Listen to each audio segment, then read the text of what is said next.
Geeks tend to be focused on very narrow fields of endeavor. The modern geek has been generally dismissed by society because their passions are viewed as trivial by those people who see the big picture.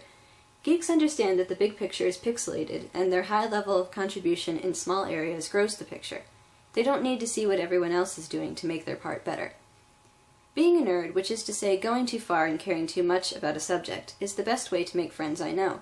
For me, the spark that turns an acquaintance into a friend has usually been kindled by some shared enthusiasm like detective novels or Ulysses S. Grant.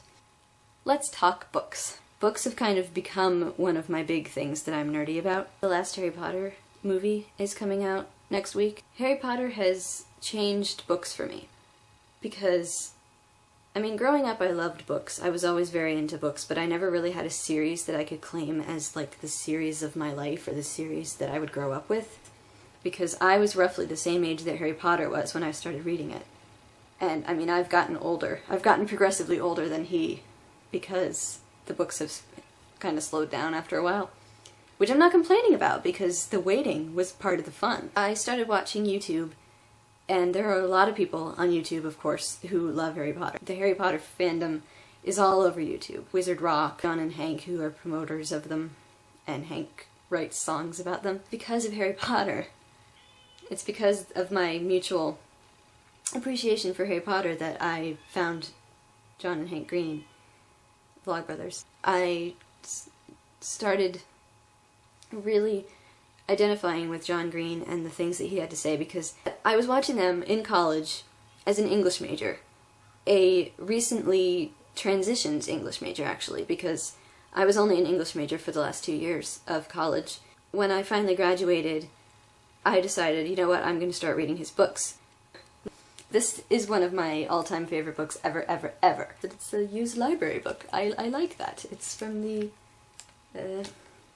Queen's Library. I like to reread, too. I reread the entire Harry Potter series because I knew that the last movies were coming out. I read the last book, and I was so bogged down in English major school reading that I couldn't really focus on it. I was pretty bad at reading for pleasure when I became an English major, which sounds horrible, but I had so many other things to read for my classes, or pretend to read for my classes, that I didn't have a lot of time for pleasure reading. Now that I've read it, after reading all the other ones, it made total sense, and certain points really got to me. I finally read To Kill a Mockingbird, and I'm rereading it right now, but I'm almost done. And I love To Kill a Mockingbird. I read Catcher in the Rye for the first time, which I wasn't completely in love with, but I'm very glad that I've read it.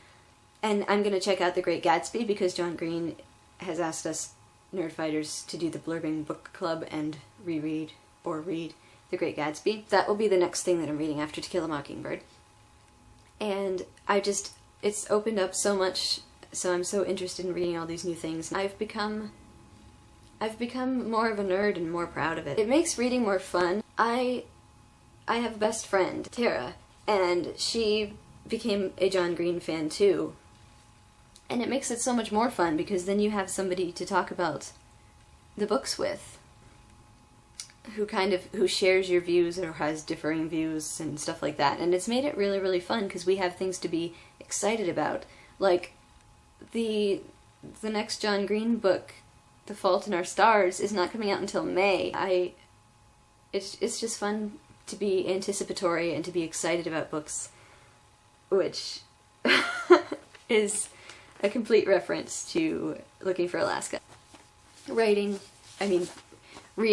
and the excitement of it.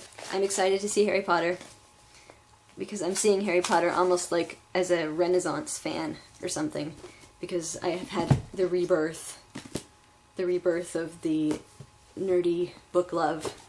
It's a cool name, like Cloudy Window Light, Nerdy Book Love. Are you excited about Harry Potter? Has it affected you at all? How has it affected you? And have you been reading books? Have you been more invigorated about books because of Harry Potter, like me?